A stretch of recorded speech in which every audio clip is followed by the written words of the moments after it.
Sige. Sige, okay lang, oh. Kasi nakikiliti din naman ako dito sa ano. Praise.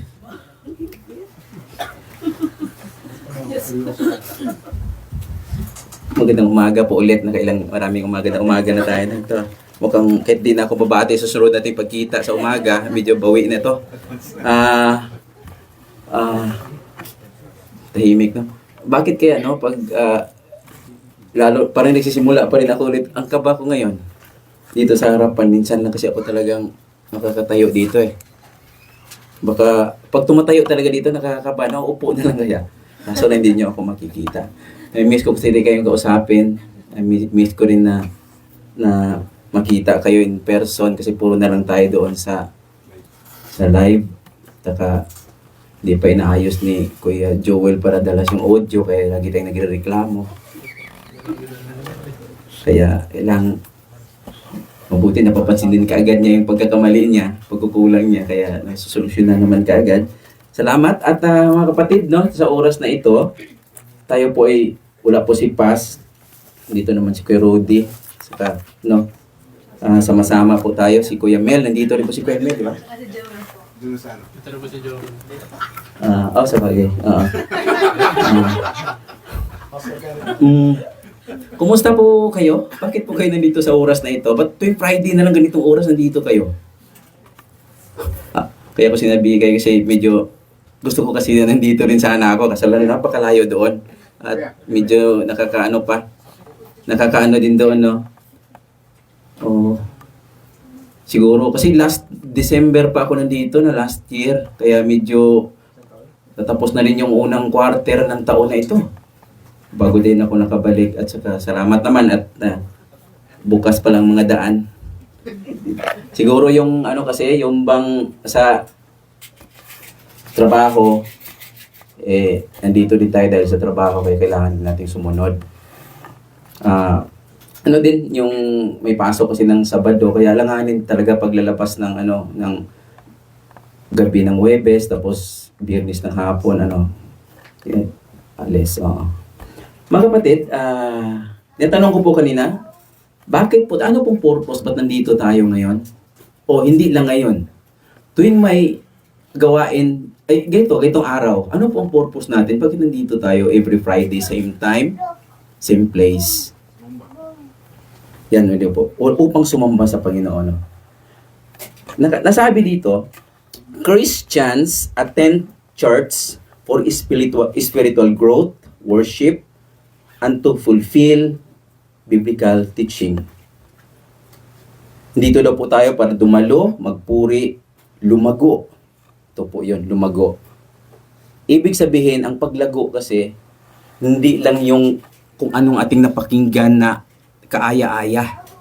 Maging yung mga bagay na parang tinutusok tayo, yun ang magpapalago sa atin. Magpapatibay. Kung saan, natatouch. Kasi pag hindi natin nararamdaman yung ganong presensya pag nasa church tayo, parang wala sa atin yung espiritu na kung saan tumanggap ng pagtutuwid. Wala. Hindi yun. Kasi pag nakakaramdam tayo ng ganon, para bang yung bang nakikita natin, nag-church pala talaga ako. Kasi minsan, nag-church tayo, wala man lang tayong nararanasan. Wala man lang tayong nakukuha. Wala man lang tayong maisasabi. Ano pag pinag-usapan doon? Nandun, ang sarap ng sabaw. Pero mga kapatid, no? Ganun lang po yung atin pong naramdaman. Pero, sinabi dito, Christians attend church primarily to fulfill biblical commands, to gather for corporate worship, spiritual growth, and mutual encouragement. Ang mga Kristiyano kasi na dumadalo sa church, minsan iba yung pakay. Dati yon. Ngayon, ang pakay natin ay para matuto. Matuto, pag sinasabing matuto, sa mga bagay na lahat na kahit na hindi man natin tanggap yung ating naririnig, anong mayroon doon? Yun kasi. Diba? The core reason of church attendance sa biblical obedience, scripture such as in Hebrew Biblical 10:25. In Hebrew 10:25, yung encourages believers not to neglect meeting together. Kaso lang wala ako, no? Parang, di ko nga sana babanggitin to kasi tusok sa wala ako ditong hindi ko kayo meet every ano, di ba? Pero in spirit, magkasama tayo. Amen? Viewing it as a vital practice for maintaining faith and fellowship. In Hebrew 10:25, sa Tagalog, huwag nating kaligtaan ang pagdalo ng ating mga pagtitipon gaya ng nakasanayan ng iba. Sa halip, palakasin natin ang loob ng isa't isa, lalo na ngayong nakikita nating malapit na ang araw ng Panginoon. In order for our faith and relationship with our Lord to grow and deepen, kailangan na lagi tayong magsama-sama at sa ating sariling oras din, kasama din yon. Na akala ko kasi nandito din yung mga, yung ibang lahi natin. Pero, naman yan, natin pong ihanda talaga yung may English kasi paano kung biglang may sumulpot tapos nakapaghanda ka ng hindi, no? At saka ilid lang, dapat talaga may kunti pala kasi baka may manonood din after nito kasi recorded din ito. Diba? Sa kanilang sariling oras, di po natin masabi. Pero at least, mas lalo po kasi nakakakaba yun. Yung mga may ibang lahi tayo kasi maano ka, no? Pero anong gagawin? Dinala din naman tayo ng Panginoon para magano, di ba? Praise God po, nagpasalamat po ako sa Panginoon. Nandito po ulit talaga. Para bang nanaginip pa rin ako hanggang ngayon. Patuloy po tayo. Sa introduction pa lang po ito, ha? Siguro matatapos na ito. Bibigyan nyo naman siguro ako ng bonus na oras kasi last year pa ako eh. Wala dito. Ang ating Panginoon ay walang simula at walang wakas. Hindi nalilimitahan anuman sa pamamagitan ng anumang bagay ang kanyang walang hanggang kapangyarihan. At ating pong basahin ang Jeremiah 32. Maging dito sa Jeremiah 32:17, Lord God, it is you who have made the heavens and the earth by your great power, and by your outstretched arm, nothing is too hard for you.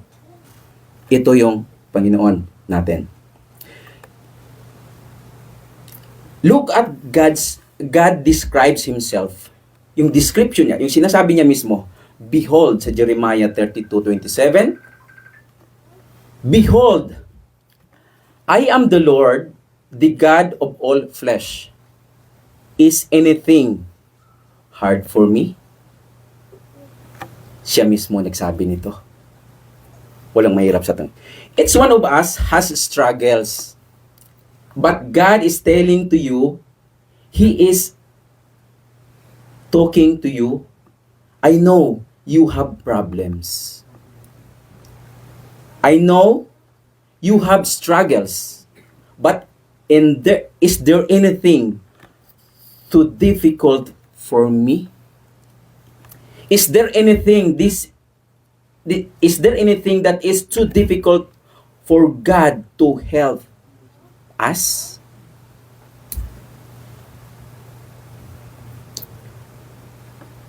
In Ephesians 3:20, sa Kanya na makakagawa ng lahat pa kaysa ng higit pa kaysa maaari nating hilingin at isipin sa pamamagitan ng Kanyang kapangyarihang kumikilos sa atin. Kapatid, hindi pa po tayo pumasok doon sa pinaka-topic talaga sa araw na ito. Sa introduction pa lang. Malalaman nyo lang mamaya kung papasok na tayo after 1.5 hour. In this verse, it refers to the status of our prayer life. sa verse na ito. Di ba? Most of us don't pray. You only pray when you are in trouble. Kung walang trouble, pero mayroon naman ding, siguro ano lang ito sa atin, kasi ito din yung life natin. Alam naman natin kung anong purpose ng prayer sa buhay ng mananampalataya. Ito yung ating hininga. Itong buhay natin. Ito yung buhay natin. Ito ang tanong. Kung ang Panginoon natin hindi nalilimitahan ang kanyang kakayanan, malilimitahan ba natin siya? We cannot limit God because He is supreme. At the same time, you can limit God. Malilimitahan pala. Paano? Balikan ko po ba? Parang magulo, no? Pabalik-balik. Ito ang tanong. Kung ang Panginoon natin hindi malilimitahan ang kanyang kakayanan, malilimitahan ba natin siya?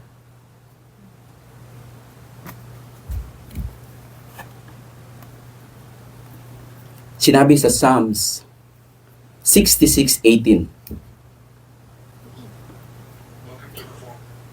Kung sa kasalanan ako'y magpatuloy, di sana ako dininig ng ating Panginoon. Sa madaling sabi, magawa nating malimitahan ang magagawa ng Panginoon sa bawat isa sa atin kung tayo ay magpapatuloy sa pagkakasala. So sin will limit God's work to what God will work on our lives. Let us read Matthew 13:58. Purang gusto ko na to.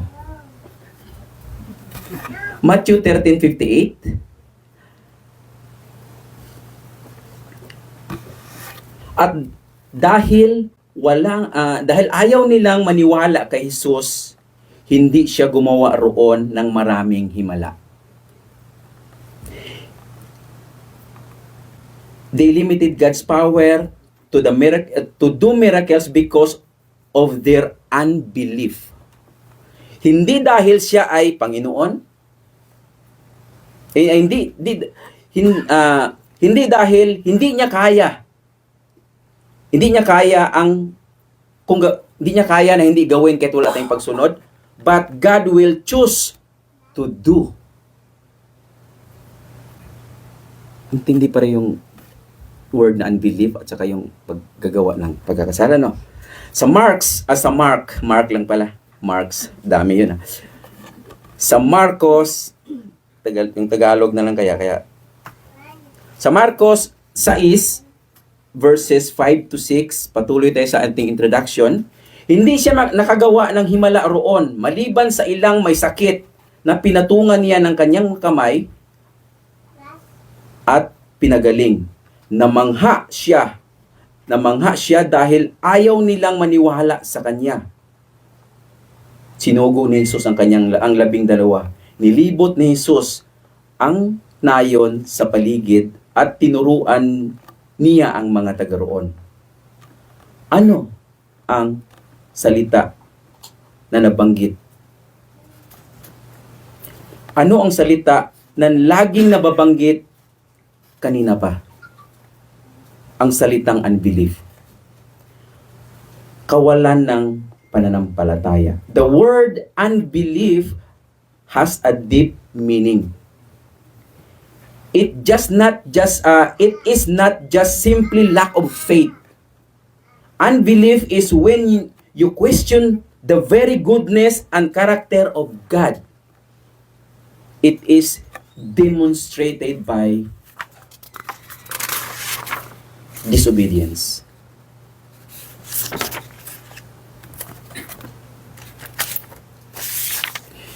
Dahil ang pagkakakilala natin sa Panginoon ay parang si Santa Claus na lang. We need to know who is Jesus. And we need to know how He loves us. And we need to know the heart of Jesus. Sa John 10:10, it's a very common verse, the thief comes only to steal and kill and destroy. I came that they may have life and you have it abundantly. Ito yung contrast sa A, John 10:10a, the thief comes. Ang dumating ang magnanakaw para lamang magnakaw, pumatay at manira. Ang contrast, namparito ako, sabi ng Panginoon, upang ang tupa ay magkaroon ng buhay, buhay na masaganang lubos. Sa ibang salin, yung pong madalas natin nababanggit na pag may Kristiyano ka nakakatabi, yung masagana at yung, ano ba?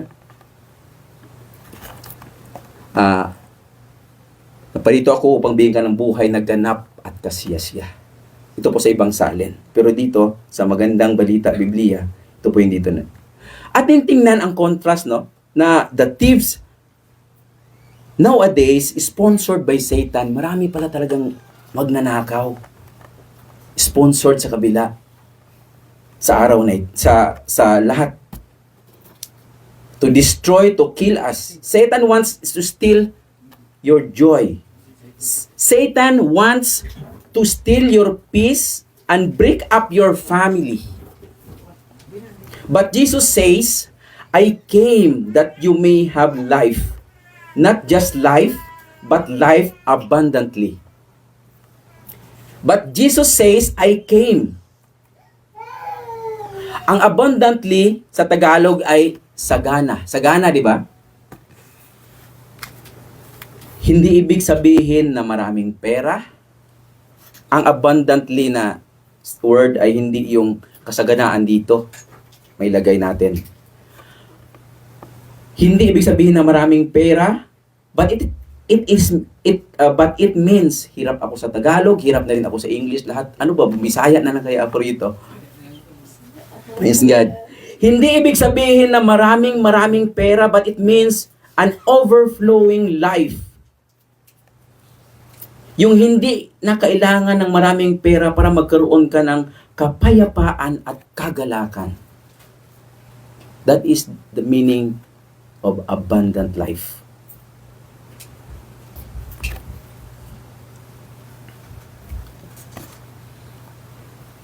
Many people, very rich, but they are miserable. Maraming mayaman na wasak ang pamilya. Hindi, walang problema ang pera sa kanila. Which is, yun ang problema ko. Iwan ko sa inyo ngayon. Pero, hanggang problema, mayroon naman, sinusupply naman ng Panginoon. Hindi naman yan pinagkukulang. Tinuturuan lang tayo kung paano makontento at maging matuto kung paano gamitin ng tama. Dito po, that is na yung bang sinabi, that is not Jesus is talking about yung ano ba yung diba dito, many people are very rich but they are miserable. Maraming mayayaman na tao na maraming ari-arian but their family is mess. That is not Jesus is talking about. He's talking about through abundance, God promised us that He will take care our needs. At mga kapatid, dito po nagtapos ang introduction lang. Akala nyo marami kanina lang. Pag-ulat lang para yung mga pumikit ay hindi ituloy. Sino po dito ang nakabasa na sa aklat ng Mateo? Buong aklat ng Mateo. Wala. Ay, mayroon yan, patago lang mga mahihain. Tara kayo, no? Sino po nakabasa sa aklat po, ng buong aklat ng Mark? At sino po ang nakabasa sa buong aklat ng Lucas? At John. Diretso na lang. John lang kayo. John. Sino po nakabasa ng buo nito, yung 4 na gospel?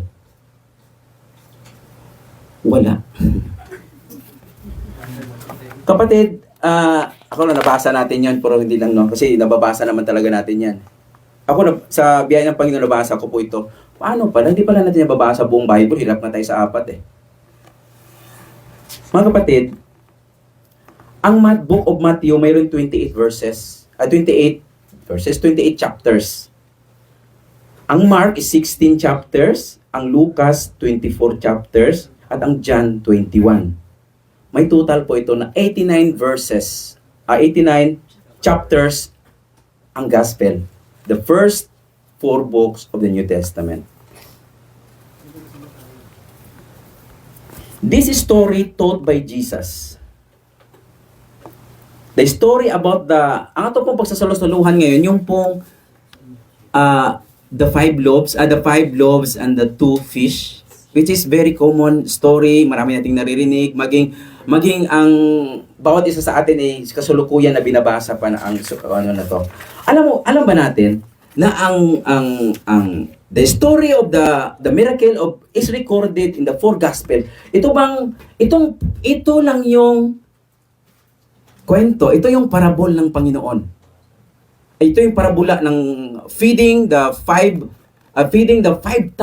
men, 5,000 na mga kalalakihan. Hindi kasama yung mga babae at mga bata. The story is the only miracle recorded in the 4 Gospels. Matthew, Mark, Luke, John. Ito lang yung ito yung parable, ito yung kwento na kung saan recorded siya sa 4 na book na yan. Kasi merong mga kwento na ganito na hindi nasusulat sa Matthew, wala naman sa Mark. May mga ganito na nasusulat sa Mark, wala din sa Lucas. Mayroon ding nasusulat sa Lucas at wala din siya sa John. Mayroon ding nandun sa John, wala din siya sa Matthew. Ibig sabihin, ito yung gospel, feeding the 5,000 na recorded siya sa 4 na book na ito. This is the only story. And also, the number 1 miracle are not recorded, yung iba, but ito siya recorded siya sa lahat. At isa pa, all the miracles of Jesus, He did not ask the disciples to participate. Pero itong miracle na ito, the feeding, maliban doon sa nabanggit siya sa 4 na first 4 books in the New Testament, this is the miracle that God asked His disciples to participate.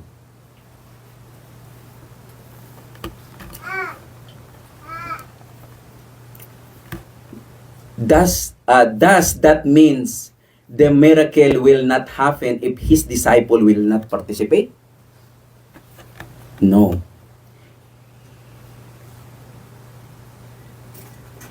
Ito yung maunawaan natin sa miracle na ito.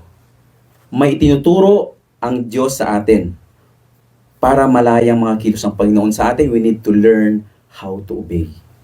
This story, it's common story. Let us read. Ating basahin na lang sa Tagalog kasi dito po kasi sa akin pero mayroon din pong Tagalog ako na kasundan po dito ng English tapos kasundan po ito kasi kung depende po kasi sa sitwasyon kung sino po yung nasa harap, meron pong di ba? Basahin ko po. Pero sa Tagalog na lang po tayo magbabasa ngayon. Focus tayo ngayon sa Tagalog. Ito pong ating pong pagsalusaluhan ngayon at iniyahan ko po na kayo na tumayo para po basahin natin ang pinaka-main verse ng ating pong pag-topic ngayon. Sa Matthew 14, sa Matthew 14, verse, kapitulo 13 hanggang 21. Sa magandang balita Biblia po ang ginagamit. Ang pangat po ito, ang mahimalang pagpapakain sa 5,000. Sa verse 13, 14:13, nang marinig ni Jesus ang pagkamatay ni Juan, sumakay siya sa isang bangka at pumunta sa isang lugar na walang tao. Ngunit nang mabalitaan naman iyon ng mga tao, sila'y naglalakad papalabas sa kanilang bayan. Sinundan si Jesus. Pagdating ni Jesus sa dalampasigan, nakita niya ang napakaraming taong iyon. Nahabag siya sa kanila at pinagaling niya ang mga may sakit na dala nila. Nang dapit hapon ay lumapit sa kanya ang mga alagad, sinabi nila, malapit na pong lumubog ang araw at liblib na ang lugar na ito.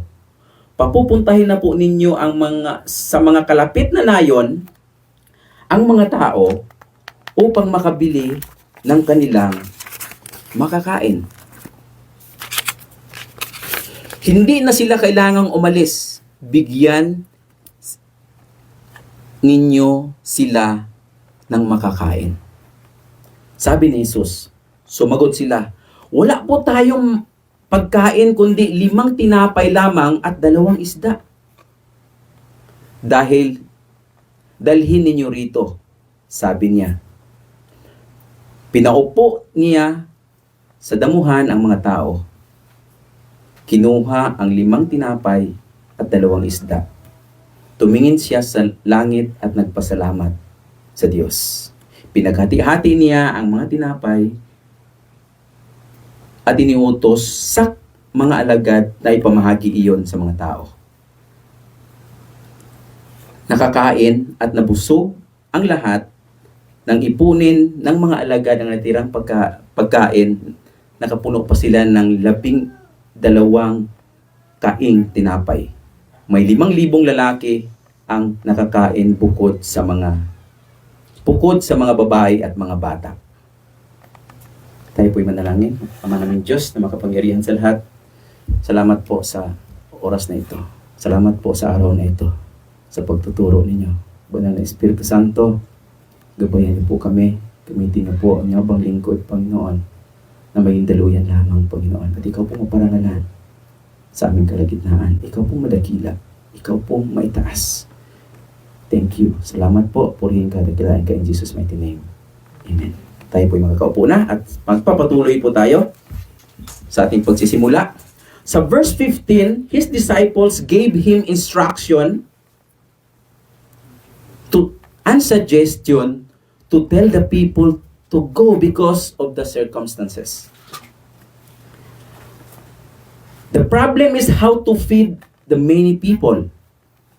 Di po ba? Normal naman sa atin eh. Pag sakali hindi natin kayang parabang hirap na ito, palisin na. Muna. Para, na kayo? Kanya-kanya na. Kasi wala naman ditong mabilhan na, Ramadan naman. Sarado naman mga tindahan. Para bang ganon. Pero hindi yon. Sa akin lang yun. His disciples are focused in the problems, not in Jesus. Ordinary people, if you have problems to people, di ba ang madaling solusyon ay umalis ka na? Maging sa ating mga asawa minsan pag naasar tayo, nakarelate ako. Kasi minsan pinapaalis ako at siyempre naman magpapaalis ka rin. Give and take lang din. When God allows you to have problems, basa ko na. His disciples are focused in problems, not in Jesus.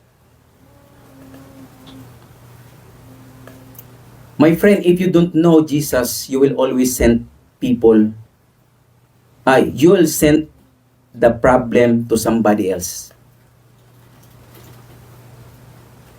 But in verse 16, Lord Jesus gave them an instruction. Let's read verse 16. Hindi na sila kailangang umalis. Bigyan ninyo sila ng makakain, sabi ni Jesus. Pero kung sa atin, pag gano'n, bibigyan nyo sila, parang nakakawala ng antok. Yun na ba ikaw nabigyan ng task na gano'n, Saan ako kukuha?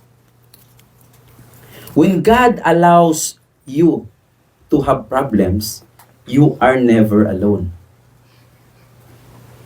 He will give you the power, the resources, the provision. Dahil sinabi dito sa John 6, 8 and 9. Sinabi ni Andrew sa isa sa kanyang mga alagad at kapatid ni Simon Pedro, mayroon po ritong isang batang lalaki na may dalang 5 tinapay na sibada at 2 isda. Subalit, sasapat kaya ang mga ito? C. He looked at the resources. Kung ating tingnan ang ating sariling kakayanan lamang, hindi ito sasapat to solve the problem.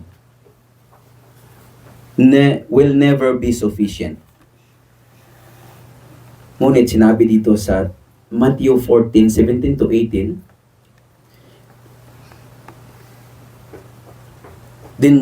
sumagot sila, wala po tayong pagkain kundi 5 tinapay lamang at 2 isda. At ang sabi ng Panginoon, dalhin ninyo rito. If you are the little boy also, ito bang inabawasan natin? Kung ako ang bata, siya ang may dala, siya lang yung may baon. Common sa mga bata, hindi nga mamimigay yan eh. Laruan pa nga lang, pinag-aawayan, kahit pare-parehas lang. Tapos lalo na pagkain, isipon ng bata dito, hindi ko na ibibigay ito kasi kung ibibigay ko itong pagkain, ganun, hindi naman din sasapat. Hindi din sasapat. Pero, anong ginawa ng bata? Surrender. Minsan mga kapatid, may kakayanan tayong sabi natin, malakas lang ang loob natin pag kayang-kaya ng ating kakayanan eh. Minsan, hindi tayo nagtitiwala eh. Minsan ganito iba, binigay ng bata, sinuko niya. Ano po ang tinuturo sa atin? Alam ko na nag-iisip kayo ngayon dyan. At ang Espiritu Santo ay kung ano ang tinuturo sa batang ito, which is, naramdaman din natin yan kung ano din po ang mayroon tayo ngayon na dapat natin isuko sa Diyos. If you are little boy, you will surrender the 5 loaves and 2 fish. Baon ko na ito eh. Para bang ganon, di ba? Baon ko na ito, kukunin pa. Hindi naman isa sapat. Akin na lang ito. The little boy freely surrendered it. In Matthew 14:19, then he ordered the crowds to sit down on the grass, and taking the 5 loaves and the 2 fish, he looked up to heaven and said a blessing. Then he broke the loaves and gave them to the disciples. And the disciples give them to the crowds. Ano na ba notice natin? The disciples participated in the miracles. Ibig sabihin, nag-participate kasi nanabihan sila. The disciples participated in the miracles.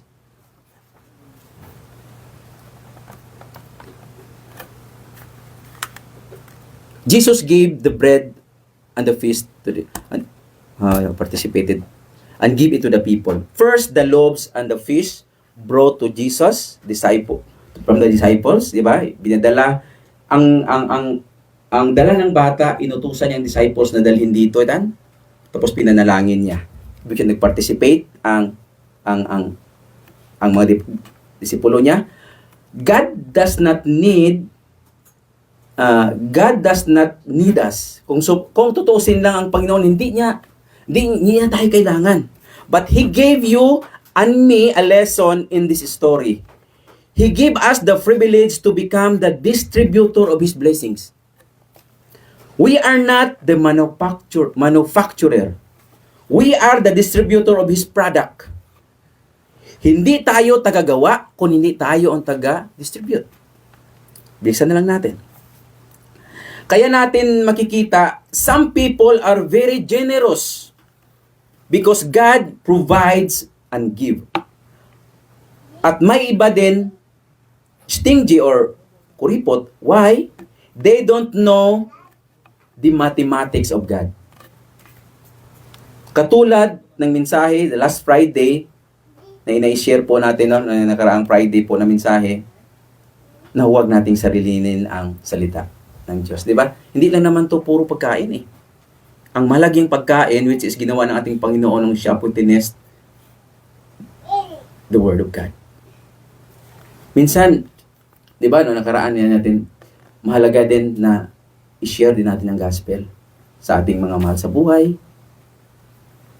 Di lang puro tinapay na physical natin kinakain. Patuloy po tayo sa Matthew 14:20. And they all ate, nakakain ang lahat, at nang ipunin ng mga alagad ang natirang pagkain, nakapuno pa sila ng 12 kaing na tinapay. May 5,000 lalaki na nakakain, bukod pa sa babae at sa mga bata. Mga kapatid, ang estimated nito, no, pag-search ko po ay approximately, hindi naman ito nilista, kung bibilangin ang lahat, more or less 15,000 people sa crowd na ito. Itong crowd, napakalaki. Kasama, kasi hindi mabili ng mga babae. Pero ano lang, estimated lang yun. Pero nakafocus kasi sa mga lalaki, 5,000 eh. Bakit kaya, no?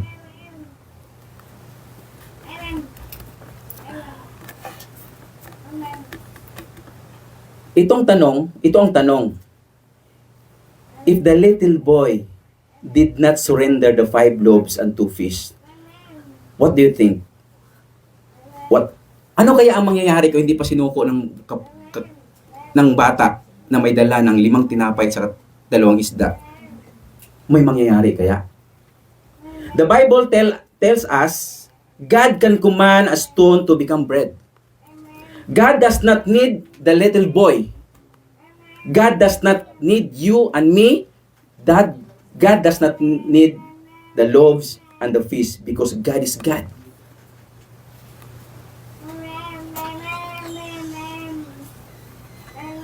Walang, God is sovereign. Makakagawa siya ng lahat ng bagay na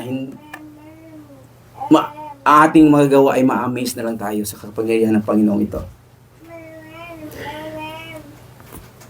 Dahil maaga pa naman, at binibigyan nyo naman akong bonus dahil sa tagal ko hindi nakabalik dito, magpatuloy po tayo. Kasi hindi po din paghiwalayin po itong kasunod nito eh. Hindi po ito pwedeng paghiwalayin ang istorya ng feeding the 5,000 men sa crowd na ito sa kasunod po na istorya, which is dahil daragdagan natin since talagang maaga pa naman, yung pong kasunod nito, let us continue reading the story of Jesus walking into the water. Yung naglumakad siya, ito yung kasunod kaagad eh. Pagkatapos nitong pagpapakain ng 5,000 at nakaipon lahat, tinuloy ng Panginoon yung ang kwentong ito sa Matthew 14:22, sa Matthew yung Jesus walks in the water, on the water.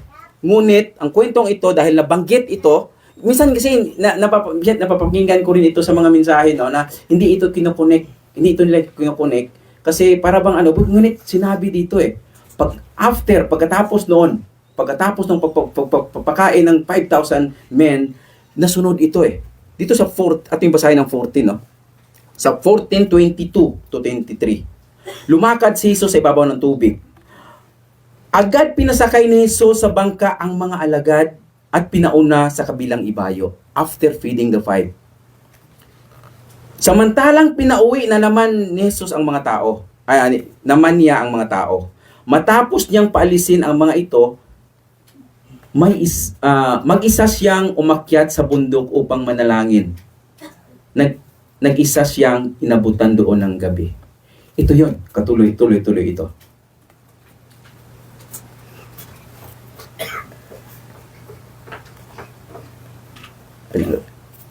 Pinakita po sa atin dito, sa verse na ito, na ang Panginoon natin ay concerned sa bawat isa. Birong inaayos mo niya yung lahat, pinasakay yung kanyang mga alagad doon sa bangka, make sure na nakasakay ng maayos ang kumpleto, at pinauwi yung crowd first, tapos pinasakay ang mga, tapos siya ay nananalangin. And also, the secret of Jesus' power is His prayer life. May tinuturo po ba sa atin? The secret of Jesus, thank you kuya, power is His prayer life. He wanted to be alone with God the Father. Pinauna niya ang kanyang mga disipulo. He sent the disciples on their own. Kadalasan,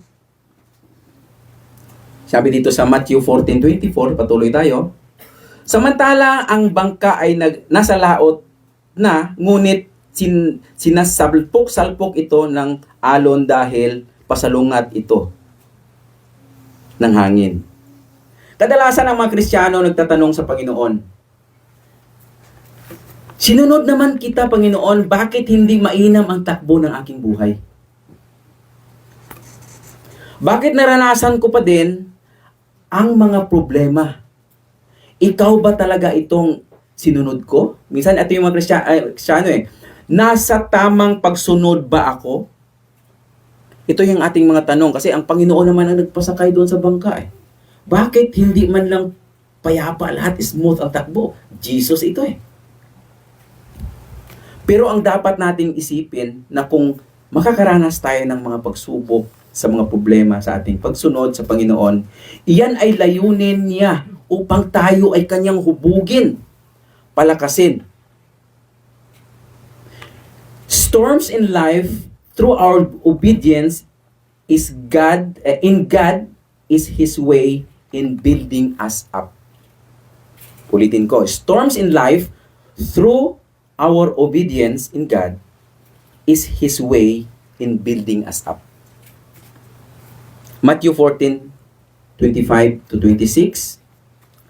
Nang madaling araw na'y sumunod sa kanya si Jesus na naglalakad sa ibabaw ng tubig. Kinilabutan sa takot ang mga alagad nang makita nilang may lumalakad sa ibabaw ng tubig. Multo. Sigaw nila. Multo daw sigaw nila. Minsan, kahit alam natin na serve tayo sa Panginoon, hindi pa rin natin kilala ang Diyos. Multo pa rin ang atin pong pagkakilala sa Kanya. Kilala ba natin ang Diyos na tunay? Sanay naman ako. Hindi sinasagot din Okay lang. Bakit natatakot ang isang Kristiyano? Dahil hindi niya kilalang lubos ang Diyos. Patuloy po tayo, but in 27 and 28 sa Matthew, patuloy po tayo. Ngunit nagsalita agad si Jesus at sinabi sa kanila, huwag kayong matakot, ako ito. Ito ang bagay na sinasabi sa atin ng Panginoon. Huwag kang matakot, mag-alala, ako ito. This is the comfort from God. Ako ito, ang Panginoon na kasama mo. There are many things that the Lord tells us, do not be afraid and worried. I am the Lord who is with you. Sa Matthew 28, sinabi ni Jesus, sinabi ni Pedro, Panginoon, kung talagang ikaw nga iyan, papuntahin mo ako diyan sa kinaroroonan mo sa ibabaw ng tubig. Napaka-common na kwento, madalas din napakinggan, si Pedro. Sa 12 disipulo ng Panginoon, isa lang ang nagsabi na kung ikaw iyan, Panginoon, papupuntahin mo ako diyan na lumalakad din sa tubig.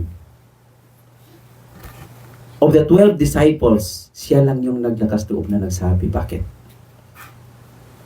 Bakit sinabi ni Peter na utusan mo akong lumakad sa tubig papunta sa iyo, Panginoon? Dahil alam ni Pedro, kapag nagbigay ng utos ang Diyos at sinunod mo, ibibigay niya ang paraan at kapangyarihan kung ito ay utos ng Diyos.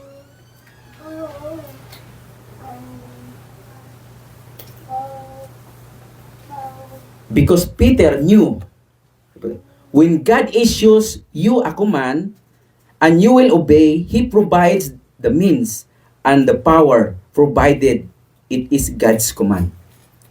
Dahil alam ni Pedro, natuto si Pedro dahil dito. Bilhin mo ba?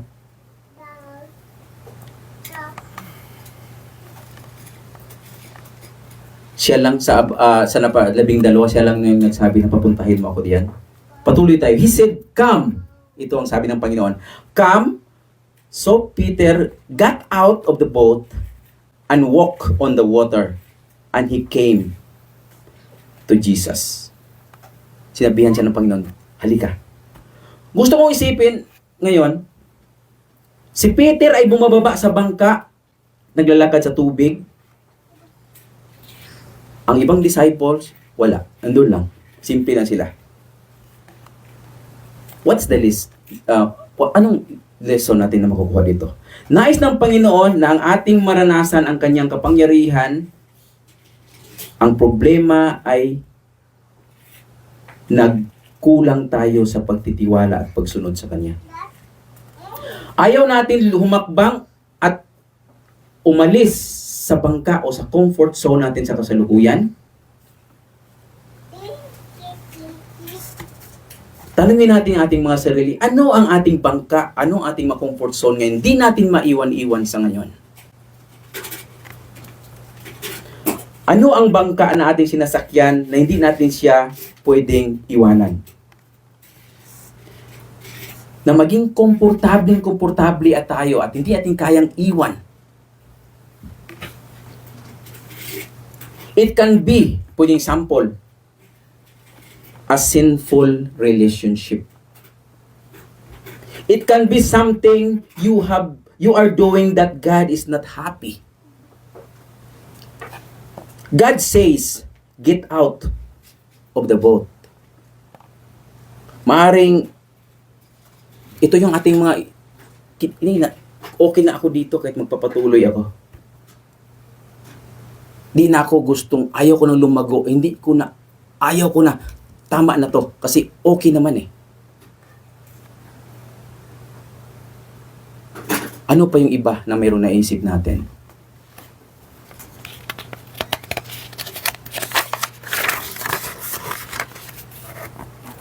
Maaring, ang mga bagay, kahit na iniisip nating mali, pinagpatuloy pa rin natin gawin dahil komportable tayo. Sa Matthew 14:30, ngunit nang mapansin niya, malakas ang hangin. Ito na.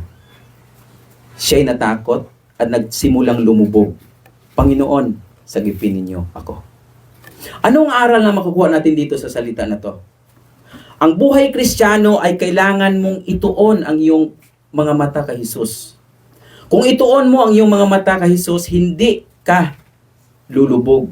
Ngunit sa sandaling hindi mo ituon ang iyong mga mata kay Jesus at ituon mo ang iyong mga mata sa hangin, sa bagyo, sa tao, lulubog ka.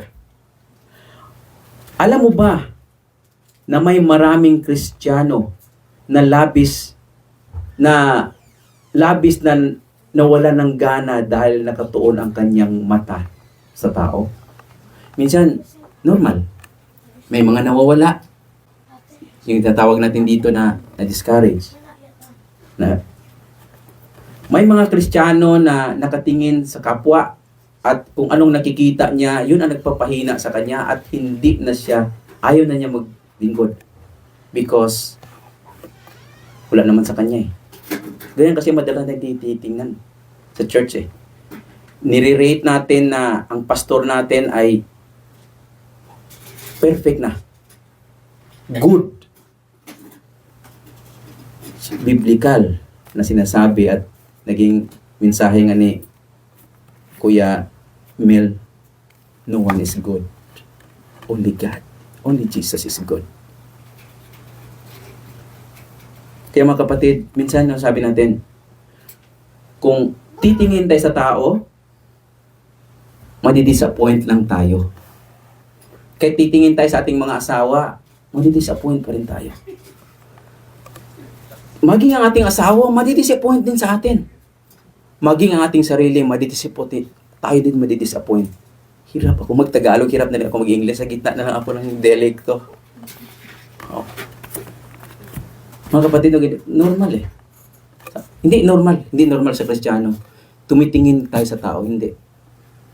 Kasi ito yung madalas nang tinitingnan eh. Ginagraduhan natin na hindi nagpapalakas sa atin ito kasi siya, ganan nga siya eh. Okay pala eh. Mga kapatid, baguhin natin ating pananaw.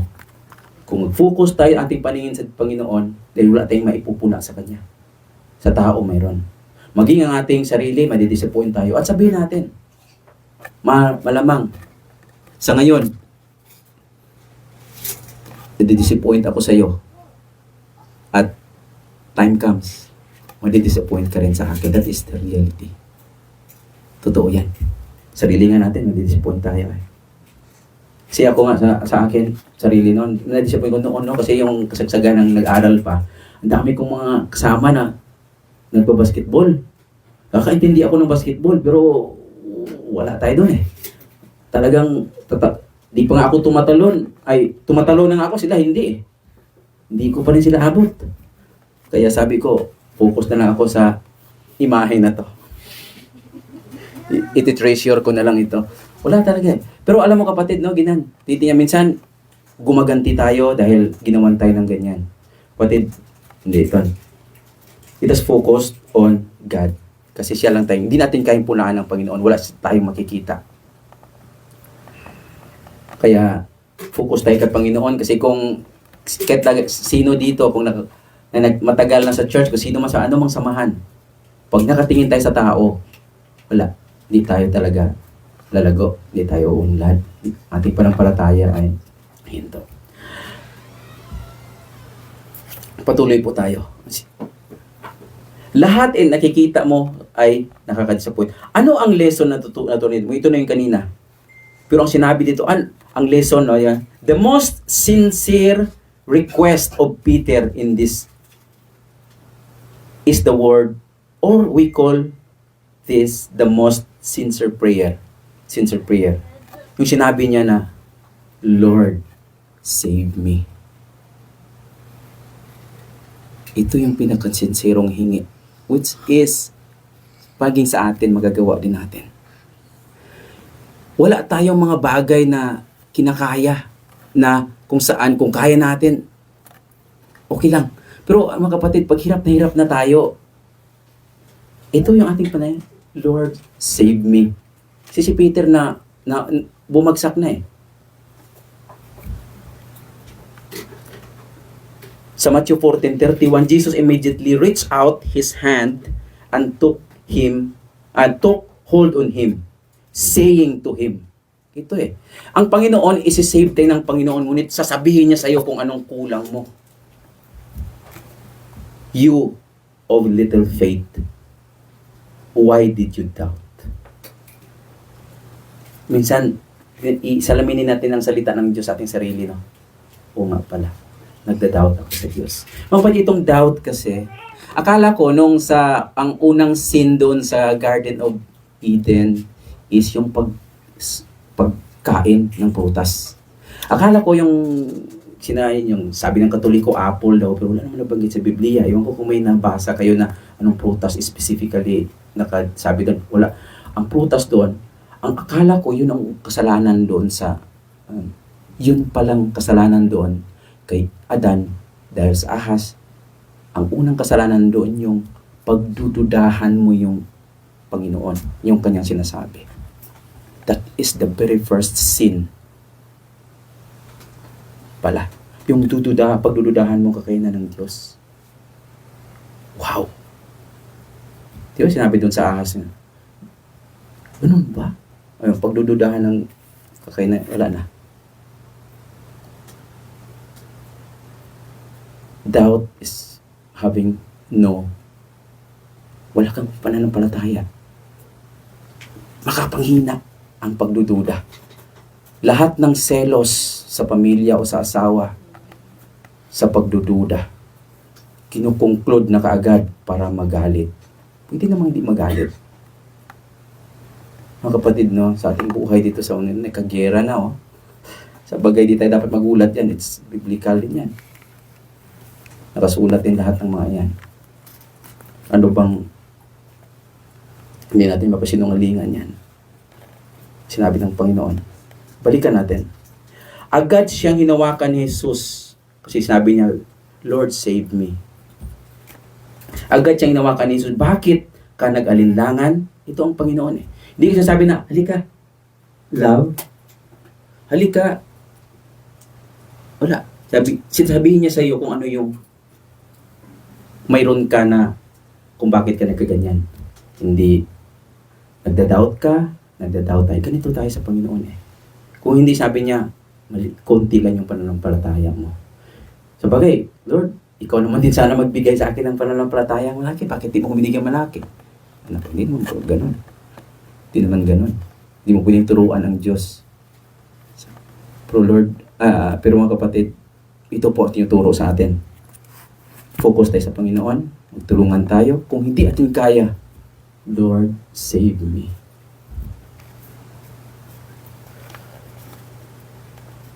And God immediately saved Peter, saying to him, "Oh, you of little faith, why did you doubt?"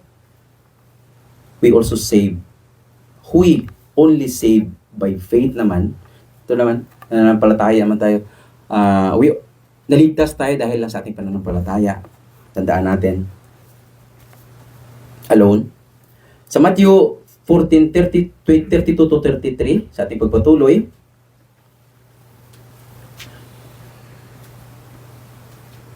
pagkasakay nila sa bangka, tumigil ang hangin. Meron yung kapatid, no? Tuloy natin. Tumigil ang hangin. 33, at sinamba siya ng nasa bangka.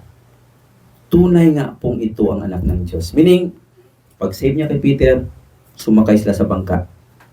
Pagdating dun sa bangka, for the very first time in the Gospel of Matthew, you have Jesus receiving worship.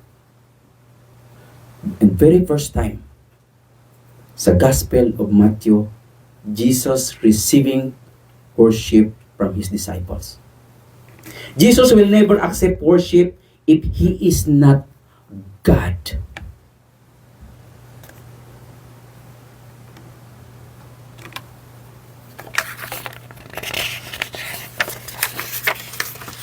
In the Bible, you see people trying to worship angels. Atin po napapakinggan yan, di ba? Nabasa po natin na people trying to worship angels. And the angels says, don't worship. Don't do that. I am only servant of the Lord. Worship God alone. Ito yung response ng angel na pinupuri ng tao. The fact that Jesus accepted the worship of His disciple tells me that Jesus is more than a man.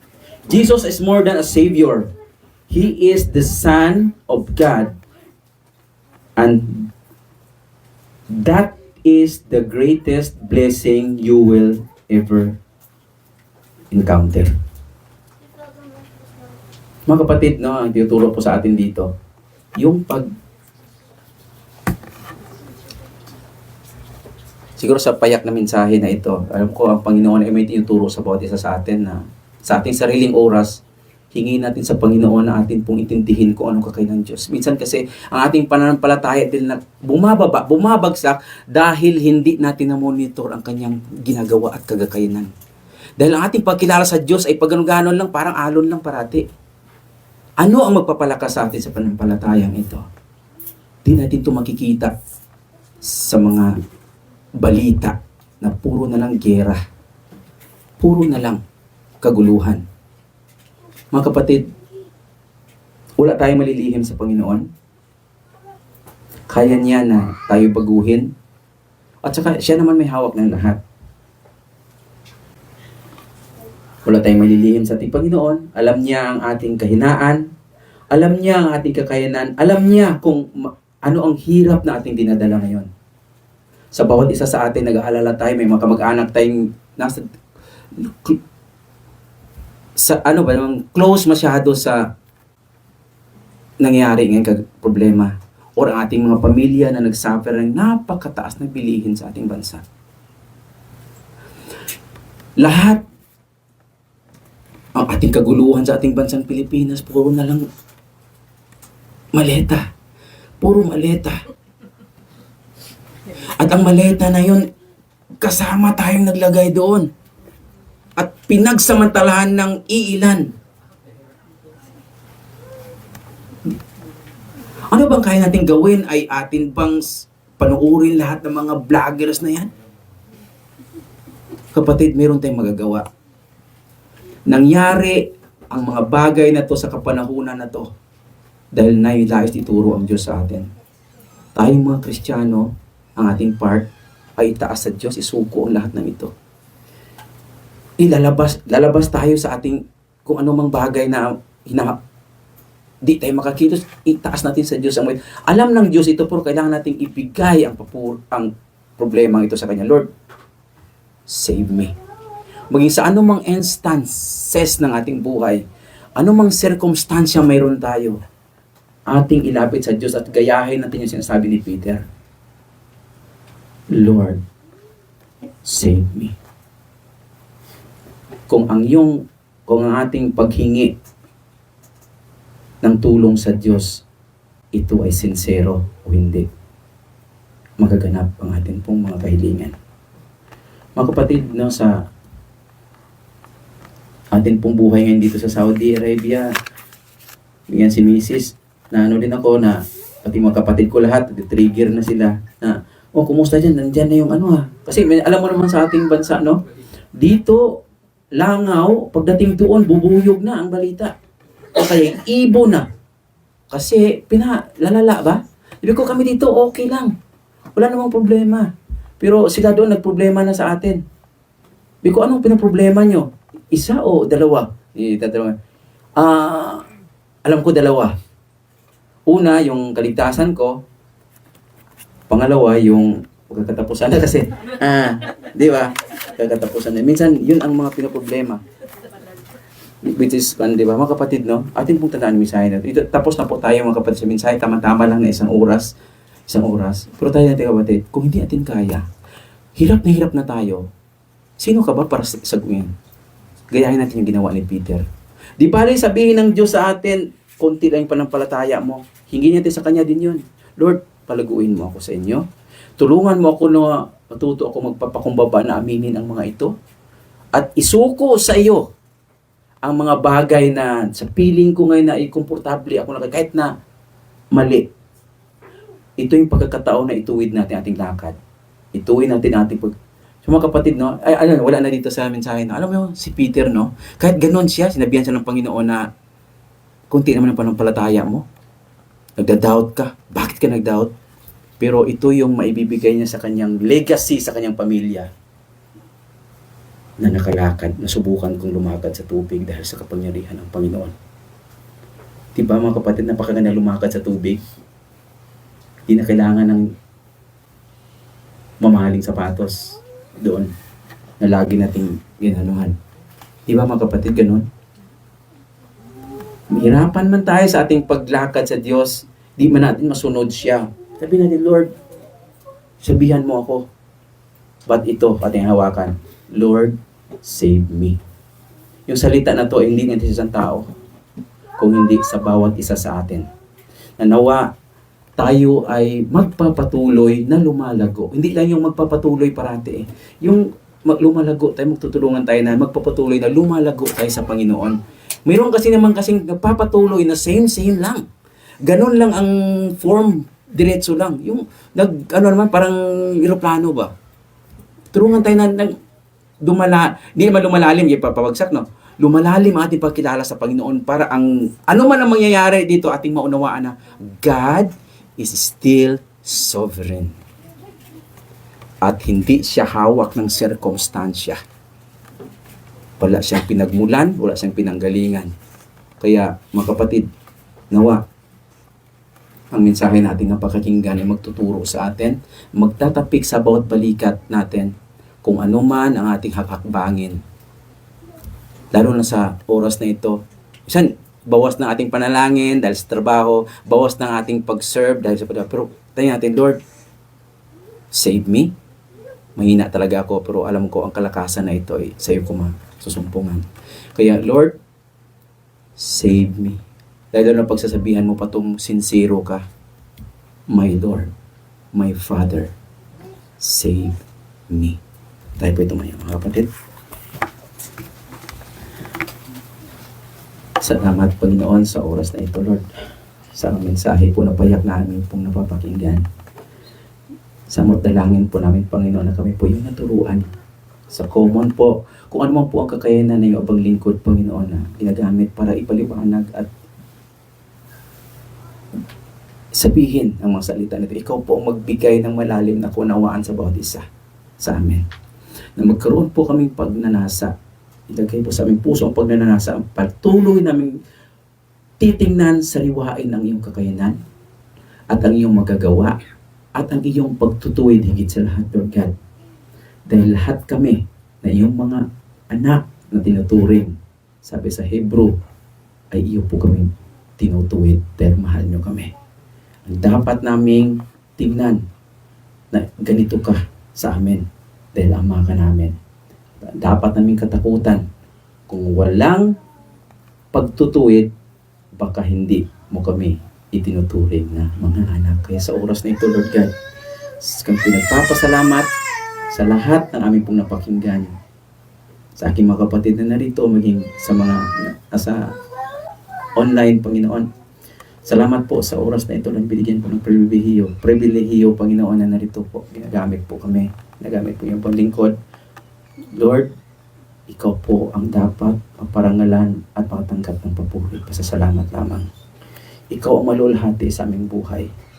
Ikaw ang maitaas. Lord, sa iyo ang parangal. Dahil ikaw po ang Diyos na karapat-dapat lang po nitong tumanggap. Lord, salamat sa pagturo niyo. Salamat sa bawat isa sa amin na narito, Lord God. Lord, maingat po na yung binabalik sa inyo ang pinakamataas na papuri. Pasalamat in Jesus' mighty name. Amen.